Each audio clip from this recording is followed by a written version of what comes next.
मुंबई देखील आणि मुंबई MMR ठाणे हे सगळा जो काही MMR परिसर आहे हा आपल्याला पुनर्विकास याचा करायचा असेल तर जे रखडलेले प्रकल्प आहेत हे रखडलेले प्रकल्प यांना चालना देण्यासाठी आपण मोठ्या प्रमाणावर हे सगळे जॉईंट व्हेंचर आपण हे आणलं. कारण सरकारी प्राधिकरणं जी आहेत म्हणजे सिडको सारखी MIDC सारखी MMRDA सारखी याच्यावर लोकांचा विश्वास असतो आणि वेळेमध्ये काम करण्याची त्यांची जी काही कॅपॅसिटी आहे यामधून मोठ्या प्रमाणावर लाखो घरं तयार होतील आणि मग ही इन्व्हेस्टमेंट पुढच्या 5 वर्षामध्ये आमची म्हणजे खाजगी इन्व्हेस्टमेंट येईल, त्याचबरोबर या प्राधिकरणाच्या माध्यमातून इन्व्हेस्टमेंट येईल आणि 5 वर्षात 50 लाख कोटी याच्यामध्ये गुंतवणूक होईल आणि जवळपास 30 ते 35 लाख घरं या ठिकाणी उभी राहतील.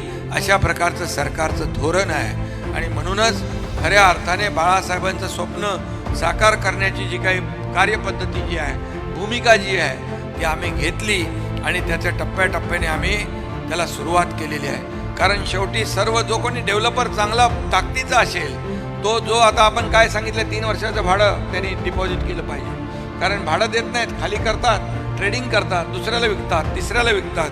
म्हणून ज्याची कॅपॅसिटी आहे 3 वर्षाचं भाडं जमा करणं आणि पूर्णपणे त्याची जी काही प्रोजेक्ट कंप्लीट करण्यासाठी कॅपॅबिलिटी आहे ती चेक करूनच त्याला काम द्यायचं. अशा प्रकारचं धोरण आपण आता घेतलेलं आहे.